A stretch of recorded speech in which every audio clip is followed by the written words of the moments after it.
blows your hair back, baby? What blows your hair back?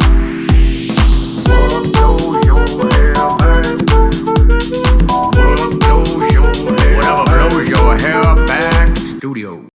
Anyway, we are moving right along to the Day of Reckoning, or It'd be the Day of Reckoning to back forward to the fight. So hold on, let's take it from the top. Who would we have fighting? Who are the? So the big three that were fighting on the Day of Reckoning card over there in Saudi Arabia were Anthony Joshua. He was facing Otto Wallen. Then we had Wilder facing Josh Parker from New Zealand, and then we had Dimitri Bivol facing off against this guy, Arthur Bivol. Shall we start with those, or do you want to No, talk I about want to start with the prelims because I watched those. There was all knockouts. Go ahead. all Ty. knockouts. Tell us about that. The Sanchez and the first knockout. I don't know really. I didn't Frank really know. Sanchez, the Cuban Missile. Yeah. I watched. Man, that was a great fight. The three, they're all knockouts in the prelim, and I enjoyed all of them because they were knockouts. And I think they were better fights than the Bivol fight. I don't think the Bivol fight was entertaining. How about you? Bivol was a technician in his fight. I was entertained as someone who really likes to watch boxing, but it was a methodical breakdown. Didn't take a lot of risks. And the other guy had a pretty good chin. He, got beat up pretty good. Thought he might stop him a couple times. But Bivol just showed that he's the man. Fun fact from that fight that I cannot forget to share is that they mentioned at some point that every night before bed, they're talking about how relaxed Bivol looks in the ring. Every night before bed, he lays on a bed of nails. Oh yeah. Before he goes to his regular bed. Yep.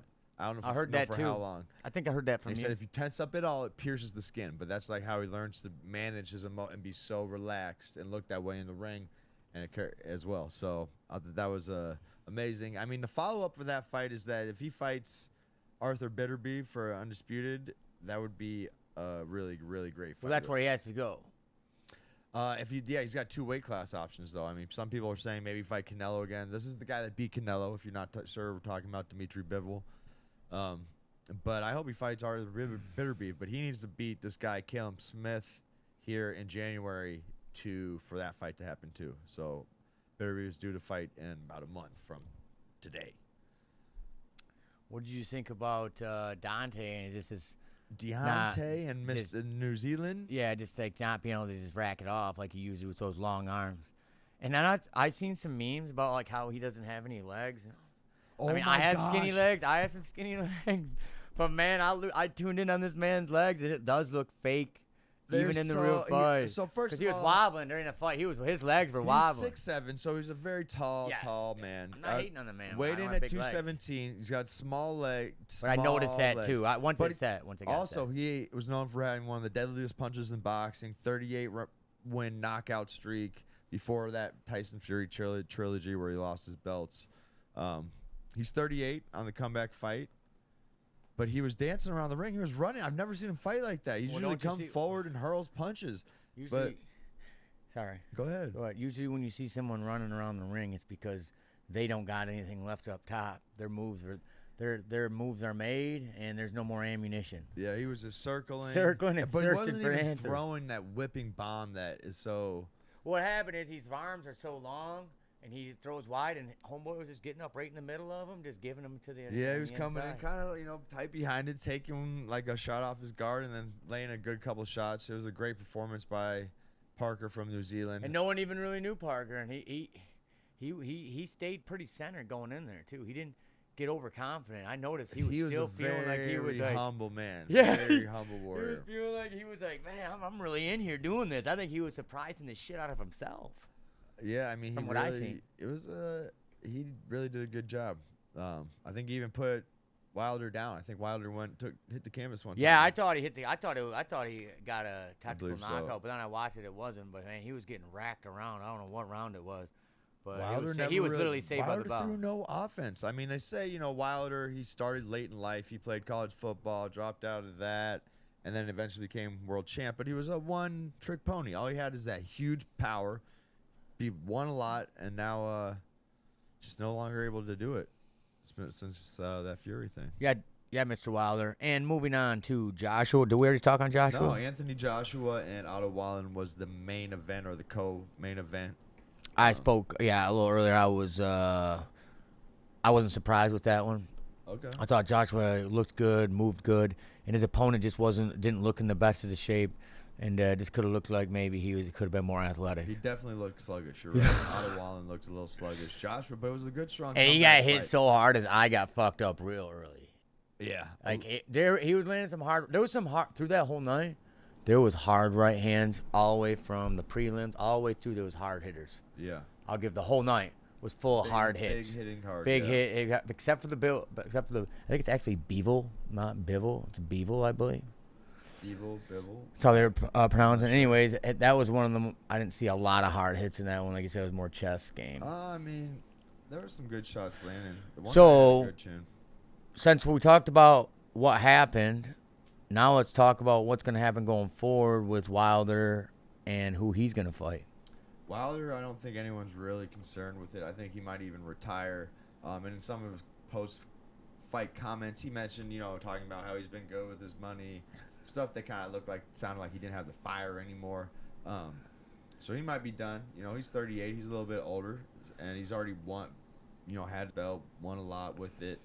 I would be surprised if he keeps going unless there's a lot of money. What did you think about him when he shit talking Tyson Fury, saying like he's the reason that he even brought him up, and he's the reason Tyson Fury even has a name, and he said Tyson Fury used to do cocaine, and he found him on the streets doing. I thought that was a pretty outrageous allegation to say that out loud. Back when he was fighting Fury? I just seen that on the internet just recently on Tyson Wilder saying that. I didn't know. I thought it was just most recent because he was talking about his whole history and saying the only reason that he got brought up. Yeah, I don't know. I don't know all the dynamic behind it, but I scroll on YouTube. There was a lot of that talk before, after. He was talking about all the three fights. He's saying, remember where you came from. He's just saying, remember where you came from. Yeah. So maybe someone was trainer. I can't remember. There's so much fight news that I watch. But anyways, yeah, I think he said some pretty low blows to him. Yeah. So you didn't see that, so we can't really talk much on it. Yeah, I'm not quite sure what he said there. But usually I like Deontay. I think he's a pretty decent But I think guy. that's what else Joshua, you got? moving forward, we'll see who he ends up fighting. I mean, the winner of Fury Usyk, that'll be the undisputed heavyweight championship. Yeah. Coming up January 20, or is it February? That will be good. A lot will be determined after that. This morning we also had the bantamweight champ, Inoue. The fight this morning was like at 5:30 it aired here in Tokyo, and the dude it was a good fight. The other guy Oh was yeah. went 10 rounds and he won. Like a little guy. It was a little guy. 118. It was a little. His nickname's the Monster. He should fight that Mighty Mouse guy from the Bare Knuckles. That reminded me when I seen him fight, and I was like, dude, that was like the same. That was a little guy on a little guy, like a little guy on like a small guy. I was like, that was crazy. Yeah, you don't see a lot of knockouts and that kind of power, that weight, but It looked unfair too. Like if you're just I'm watching from a TV, right? I don't really know the scale of the men. I just seen the size difference in them. Pretty wild. I mean, he's real good. He's looking to move up, and I think he's a big up and coming name, and hopefully getting boxing popular over there in Japan. Huh. So I've been reading the comments. People always talk about UFC a little bit, so we want to always make sure to touch on the UFC world, what's going on there with our main guy, Dana White. We're big supporters of Dana White and what he's done with the UFC, and I think it's how he likes to keep keeps the integrity of his fighters, like Sean Strickland. He gives those guys a voice, where normally other people wouldn't, and he always understands what it's like to manage a bunch of fighters. It's not like managing a bunch of people working in a corporate office. There's no PR, there's no HR. You're managing a bunch of fighters, you're gonna get hit, and it's like you do gotta be careful where you sit the kids next to, and it's just a different beast. And so the rules don't always apply in the UFC world and what you see. And I like how Dana handles that, and it seems that he gets the respect from all the fighters too. So on that note, with the UFC, who's coming up that you know about, and what's going on in the exact moment? Was there anything that we missed over the weekend with it? Nice closeout. We were talking about UFC and how we want to get more involved in talking about the fights because they kind of interlapped, and there's some fighters coming up. you know, like the Paul fighters that kind of move through the wrestling, through the UFC, into boxing, all the interloping sports. And I think it's better if we become a little well-rounded, just to kind of know what those fighters are doing, just in case they step into our territory. So that'll be some homework for us to do to get to our viewers coming up. And if you guys are watching, you know, like, subscribe. I know you guys love hearing that. But we're getting some steady growth with the channel. And we just appreciate everybody's support because we can't do it without them. So we want to listen to them and whatever they tell us they want to hear. Okay, Luke? That sounds good. Luke's not helping me with the strong close. Oh, strong close. I was Strong relying close. on you No, for the something strong right close there. that just came to me was that we needed to hear a freestyle from Tyler, guys. No. I said last time that I was going to. I can't do it twice. Freestyle. What I do want to talk about. I got a beat for you right here, though. No, I can't. What I do want to talk about, is some of the core. So we've been doing the business and trending views, some trending news and some business. We want to touch on that just a little bit too. Some fun facts that's been going on. Fun facts. What's this one? The Gen Zers are flocking into the 10. So what cities do you think the Gen Zers are flocking? They say there's 10 cities that the Gen Zers are flocking to. What is a Gen Zer again? A Gen Zer is anyone born from 1997 to 2012, and a Generation Y is anyone born 81 to 96. That's me, dog. So that would be us. So we're not Gen Zers. Why are they not as good as us? Gen Zers, accordingly, they speak, they part their hair, they wear their jeans lower and baggier, and they use their own slang. So what cities would you guess that the Gen Zers are moving into? Keep in mind their age. What was their age again? I'm sorry. You said 18 to 35? Well, you got to do the math when they're born. So they're probably like 18 years old, 19, 20. Up to what? Huh? 30? Sure. They, It's up to 28. Oh, up so to we're 28 talking probably. college kids, young professionals. Just get in their Let's career. think of like Austin, Texas. I would think something like that. You got Texas on here, but not That was very Austin. popular. Charleston, South Carolina. Everybody. Charleston, South Carolina's on there. There's Good a call. hot- Come on now. That's a hotbed. Atlanta, Ann Arbor, Michigan. Duh. Boo. Duh. Bunch of Libbies out there anyways. Boo, Michigan. At Michigan. Big Boulder, out. Colorado. Same that's shit. Colorado Buffaloes out there. Same You shit. got Prime, Coach Prime up there. You, Nashville, Nashville, no, Tennessee ain't on there. You don't- College Station, Texas is on there. Athens, Georgia. That's Georgia, home of the Bulldogs. Tallahassee, Tallahassee, Tallahassee, that's where T-Pain's from. Tallahassee, The Florida State Florida. Berkeley, California. That's, Berkeley. That's Gainesville's on here too. Columbia, South Carolina, New York, Syracuse. These are all college towns, guys. Every single one of those. Well, college fun towns. fact. That's where they are. That's where just the Generation Z, if you guys are Whoever looking for wrote them. That article should be ashamed that they reported this news. All right, well, these are the top Kids articles are going on right flocking now. to college towns, guys. Are we fucking surprised by that? I'm not. Here's one. Target blamed theft and violence for 9 store closures. Crime is higher in locations and kept open nearby. Who gives a shit? Mark Cuban broke his powerful negotiation rule of offering a couple $750,000 for a 5-minute on Shark. Supposedly, Mark Cuban is this guy who like has these standards of sitting back and holding his guns and not talking in the first offer and really get to know what he's going to invest his money in. So they're calling him out saying, "Oh boy, you really held your guns on this one, Mark." So who really cares? So he's seen a good deal and he jumped on it. Yeah, $750,000 ain't much. And then that's pretty boring. Will 2024 bring good tidings to media What is and good, telecom companies? good tidings?